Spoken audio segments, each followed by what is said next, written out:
jërë ngeen jëf mbokki Jàmmaarloo TV mbokk yi ñu ngi leen di nuyu di leen ziar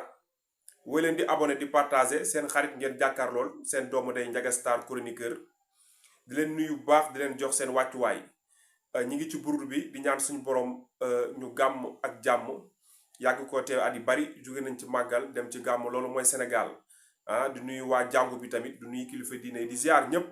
di nuyu tamit waa diaspora bi di nuyu kilifa aada yi tamit di nuyu waa diaspora bi. waa diaspora bi ay nit yu bëgg làmb lañ diaspora bi dañuy nekk ci groupe whatsapp bi yépp di waxtaane làmb bépp groupe ñu boo xamante ni groupe whatsapp la ñu ubbi ko à travers làmb maa ngi lay nuyu di la ziar di nuyu sumay xarit di nuyu sumay soppe di nuyu samay am di jàmm ak ñi nga xam ni dañ maa bëgg rek te yàlla rek tax maa ngi leen di nuyu bu baax di leen ziar waaye mbokk yi ku ne xam na ni dimanche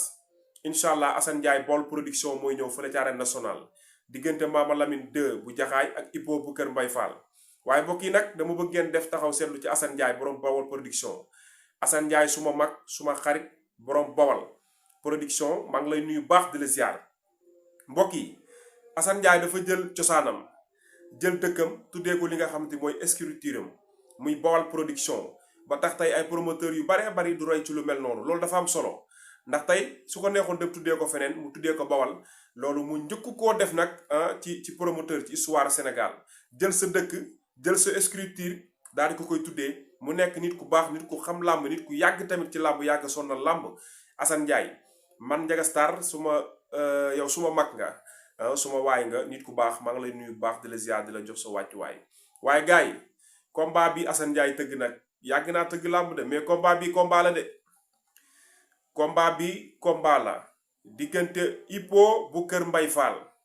Mama Lamine 2 bu jaxaay ñoom ñaar ñëpp boo xoolee ñoo tolloo yaxu ndigg ak baat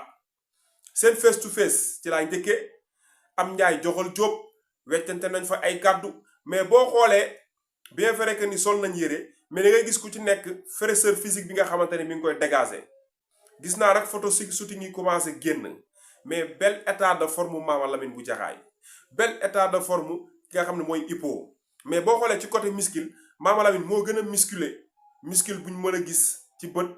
bi nga xam te moo gën a fës par rapport ak Ipo bu Kër Mbay Fall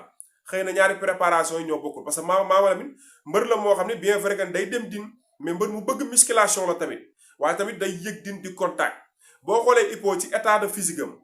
bien vrai que dina dem musculation mais xam naa ni din ak contact la gën a respecté parce que boo xoolee ñoom ñaar seen ñaari yaram yi bokkul yàggatul dara dinañ xam kat moo ci ëpp doole ci ñoom ñaar ndax fi mu nekk nii ñu bëri ñu ngi koy waxtaane mais loolu ci dégg comme loolu ci mënti dégg combat la boo xam ni ñaari xale yépp dañoo nekk ci yoon ku ci nekk tey combat bi boo ko gañee dafa am fu mu la war a mën a yóbbu que muy Mama Lamine que muy Ipo bu Kër Mbay Fall ndax boo xoolee Ipo bu Kër Mbay Fall dafay mobiliser te yaakaaru Kër Mbay Fall la booy dañ koo bëgg soo ñëwee ci Mama Lamine yaakaaru département Kër Massar la rawatina biir jaxaay 1 ak jaxaay 2 kon Mama Lamine mbër la boo xamante ne nii dafa am combat déclenchement bi yoo xam ne da koo ñàkk loolu sax moo tax mu nekk ci benn échelle bi booba léegi mais amaana tey diggante ak Petit Lo bu ko réussiroon mën na bañ a mbëkkanteeg sax léegi Ipo bu Kër Mbay Fall ndax da ngay xool ci Petit Lo fi mu nekk te jaar ci Mama Lamine moom moo ko fa yóbbu. léegi nag ñoom ñaar boo xoolee seen bëre dañoo bëgg bëre randal mooy di bëre ci suuf di bëre ci wëq ñoom ñaar dañ koo bëgg trop di raam di bëre soo xoolee seen combat yi bari yi ñuy ñàkk wala yi ñuy gañe yooyu lañ koy faral di defee soo ñëwee ci Mama Lamine tànk li nga xamante ni mooy ndeyjoor lay teg nga ñëw ci Ipo bu Kër Mbay Fall tànk càmmoñ lay teg léegi tànk ndeyjoor ak tànk càmmoñ bu jàkkaarlooyee fan la ku nekk bu tegee sa tànk bëre bi fan la nekk muy pied droite ak pied gauche bëre bi fan la nekk bëre bi boo xoolee bu Mama Lamine tegee pied droite Ipo bu Kër Mbay Fall teg li nga xam ne mooy tànk càmmoñ seen ñaari tànk yi nii lay def seen ñaari tànk yi dañuy jàkkaarloo ñoom ñaar dañuy séenante waaye mën nañ jàkkaarloo séenante jegewoo nii ci bët waaye mën nañ sorante ci bëre bi ndax fausse garde la ak garde normal léegi Mama Lamine boo xoolee moom benn loxo lay xeexee moom Mama Lamine benn loxo lay xeexee moom Mama Lamine 2 muy loxo droite bi moom loxo droite bi toujours moom lay xeexee mun na cokkaasee gauche bi mais droite bi moom mooy fooram boo xoolee day def droite droite léegi droite boobu muy def bëri na combat yi mu ñàkk droite boobu moom moo ko xañ parce que Mama Lamine bu fekkee da ngay teg pied droite nga bëgg a xeexee loxo droite léegi li dalee sax xaaju yaramu ndeyjoor du am garde xaaj bi xaaju càmmooñ mooy am garde mais xaaju ndeyjoor du am garde li ko waral mooy tànk bi ngay teg ak di ko bëree ak tànk bi nga loxo bi ngay xeexee ñoom ñaar ñoo bokk benn alignement ñoom ñaar ñoo ko bokk léegi su boobaa da ngay xaaj yow sa yaram pour nga déséquilibrer ci biir randalu bëre dafay yomb moo tax yow boo tegee pied droite yow Mama Lamine da nga war a fexe sa gauche bi nga travailler ko di ci liggéey mooy arrêt gauche danga ko war a am soo amee arrêt gauche moom moo lay permettre tey sa tànk gauche bi dafay sori sa adversaire kon déjà kooku bu dee am nga position bu baax mi ngi ci garde léegi sa loxo li nga xamante ni mooy loxo droite bi su boobaa mën na nekk garde boo xamante ni des fois day nekk garde des fois mu nekk fausse garde ci biir xeex bi léegi mooy waral Hippo bu Kër Mbaye Fall comme tànk càmmoñ lay teg puis droite bi moom mooy fooram loxo droite bi di moins mooy fooram léegi loxo droite bi bu fekkee dafa ñëw nga bëgg ko esquiver yow sa loxo gauche su boobaa da ngay sonal sa yaram léegi loxo droite bi bu ñëwee moom Hippo bu Kër Mbaye Fall Mama Lamine lan nga war a def loxo droitu Hippo bu Kër Mbaye Fall bu ñëwee sa loxo droite moo ko war a génne bu fekkee am nga réflexe parce que Hippo bu Kër Mbaye Fall bu fekkee dafay xeex si ak yow day ñëw song si la moom day xeex plus attaque léegi bu fekkee dafa déclencher bagarre ci loxo droite bi yow léegi sa loxo droite moo mën a esquive li nga xamante ni mooy coup bi day faxas coup bi gis nga gauche droite gauche mu indi nga faxas mais bu fekkee da nga ko bëgg a faxasee loxo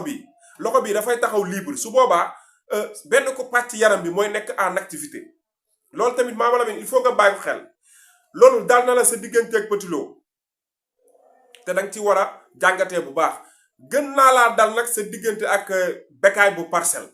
kon il faut nga def très attention ci loolu léegi bu ñu ñëwee ci biir bëre bi ba tey ci Mama Lamine am nga avantage ci boo njëkkee jàpp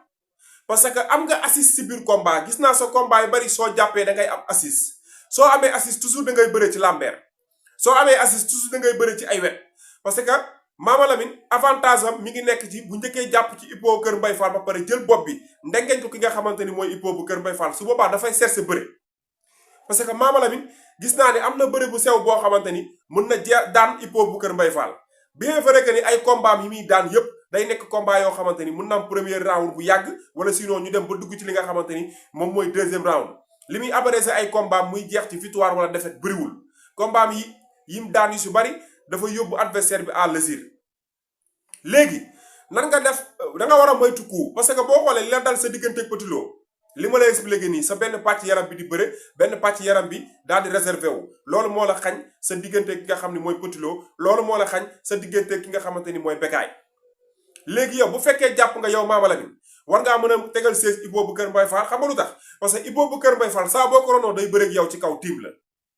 te bu la tiimee su boobaa du ko arrangé parce que moom dafa wóoru bëre moom Hippo bu Kër Mbaye Fall def na ko bëri na ak ba muy bëreeg tafaaleer baal ma ba muy bëreeg tafaaleer premier site bu njëkkaam tafaaleer wër ko ndomba li ko waral mooy tafaaleer da koo jàpp ba pare ronu ko Hippo bu Kër Mbaye Fall tiim ko waaw mel na sondal buy tàkk tiim ko tiim boobu mu ko tiim nag moo waral ñu wër ko ndomba ba premier site ba am arbitre woote waat njaax kon Mama Lamine soo ronoo Hippo bu Kër Mbaye Fall mën nga am 1000 chance pour daan ko Hippo bu Kër Mbaye Fall gis naa ko muy kal boobu muy kal boo ko teggee mën nga ko cee yokk parce que saa buy ñëw kal boobu muy def du am foo xamante ni ñaari loxoom daf fay jàppandu léegi bu fekkee da ngay kal sa adversaire sa ñaari loxo bu jàppandawul Mama Lamine bu la dëbbee naaf loxoom dugg sa biir poqataan bu boobaa bu la pivoté def rotation da ngay jiitu yow Hippo bu Kër Mbaye Fall ndax gis naa nga yor poids boo xamante ni dis na trop pour sa diggante ak Mama Lamine est-ce que attan nga ko pour mën a manœuvrer sa bopp kon lu jar a def taxaw seddu la luñ war a bàyyi xel la léegi Hippo bu Kër Mbaye Fall soo xoolee yow ñaari loxo ngay xeexee mais doo bagaareel léegi li nga war a moytu mooy état bi ngeen di woon sa diggante ak Alioune Seye état bi ngeen di woon sa diggante ak Alioune Seye masse boobu moo la permettre tey combat bi jeex te jël amul loolu tey duñ ci d'accord sa diggante ak Mama Lamine li la Alioune Seye may ba egg ak yow foofu Mama Lamine du la ko may parce que Mama Lamine xale la comme yow soo ko ay morom ngeen wala nga mag ko kon il faut nga sóor ni booy bëreeg Mama Lamine da nga war a def bagaar ba pare balaa ngaa teel a bëreeg moom bu fekkee arbitre bi dafa siffler nga bëgg a ci 1 minute 2 minutes nga bëgg a ñëw bëreeg Mama Lamine vite fait combat bi mun na compliquer ci yow Hippo bu Kër Mbaye Fall comme Mama Lamine dafay xeex te amul garde bu fekkee am nga tuuti déplacement yow Hippo bu Kër Mbaye Fall parce que càmmoñ ngay teg te am nga crochet droite war nga mën a aspirer Mama Lamine mu ñëw nga dóor ko crochet moo tax yéen ñaar seen bagaar ku ci amul repère ardo mun na si am yoon parce que li ko waral mooy Mama Lamine droite lay xeexee yow da ngay xeexee gauche droite kon booy xeexee gauche droite yow yaa koy ëpp avantage yow Hippo bu Kër Mbaye Fall Mama Lamine nag am nay épercule wala jàpp la kor la loolu da koy xeexee mais est-ce que di nga ko may léegi Hippo yow lan laa lay bëreloo sa digganteeg Mama Lamine bu arbitre sifflé taxawal nga déglu ko fexeel tànk bi Mama Lamine di teg nga def sa déplacement latéral foofu parce que ñaari tànk càmmoñ la ak tànk ndeyjoor seen ñaari tànk yi nii lay def nii yow léegi Hippo bu Kër Mbaye Fall sa ndeyjoor defal déplacement nga ëmb tànk ki nga xamante ni moom mooy Mama Lamine ëmb tànk boobu ngay ëmb Mama Lamine loolooy tax Mama Lamine bu defee prise attaque li mu bëgg du ko réussir te boo xoolee stratégie bi Mama Lamine bu bëree boo amee repère toujours mën na def kele ci keleem ci mu daanoo ci même ba ci yéen ñaar soo leen deful tere attention yow Hippo bu Kër Mbaye Fall wala Mama Lamine kiñ ciy daan kele bi muy def mën nañ ko cee daan parce que gis naa ngeen xaw a yokk tuuti masse te Mama Lamine mbër la moo xam ne da lay tuur Hippo bu Kër Mbaye Fall gis naa la tamit ngay bëre loo xamante ni des fois dafay raar ci xale yi mooy nga dëbbante sol fitti takk adversaire bi bëreeg moom ci wet